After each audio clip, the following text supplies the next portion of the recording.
Ang higanteng anino sa Balete. Sa isang tahimik na sulok ng Quezon City, may isang matandang puno ng balete na nakatayo sa gilid ng isang lumang kalsada. Maraming tsismis ang kumakalat tungkol dito, na may nagpapakitang anino tuwing hating gabi, na may maririnig kang mabigat na buntong hininga kapag dumaan ka, at na may mga nawawalang gamit na biglang bumabalik sa hindi inaasahang pagkakataon. Pero ang pinakakinatatakutan ng lahat ay ang kwento ng higanteng nilalang na nakatira rito, ang kapre. Si Mang Berto, isang matandang nagtitinda ng sigarilyo malapit sa puno, ang isa sa iilang hindi natatakot dito. Madalas niyang sabihin sa mga tao,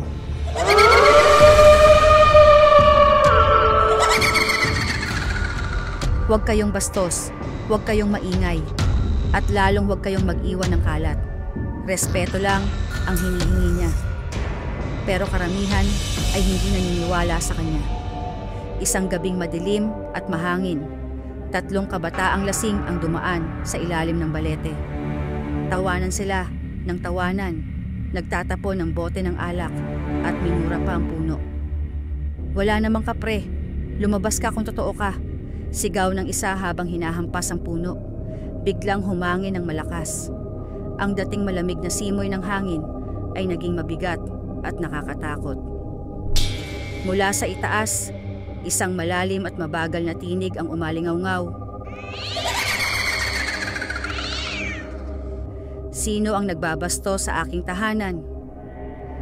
Naniga sa takot ang 3 nang makita nila ang isang higanteng nilalang na nakaupo sa isang malalaking sanga ng balete.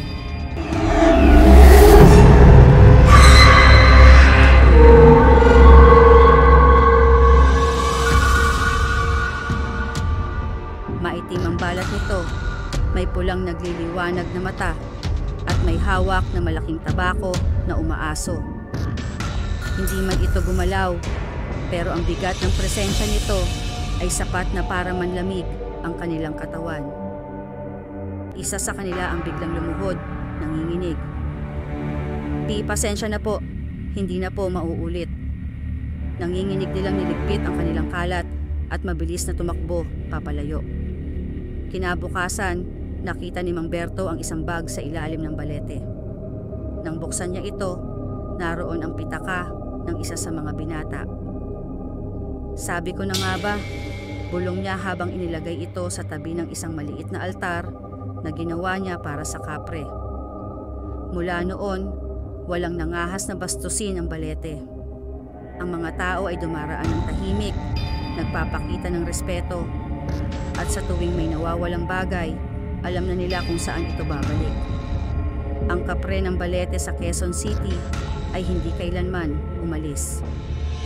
Tahimik lang siyang nagbabantay, naninigarilyo sa itaas ng puno, at naghihintay kung sino ang susunod na susubok sa kanyang pasensya.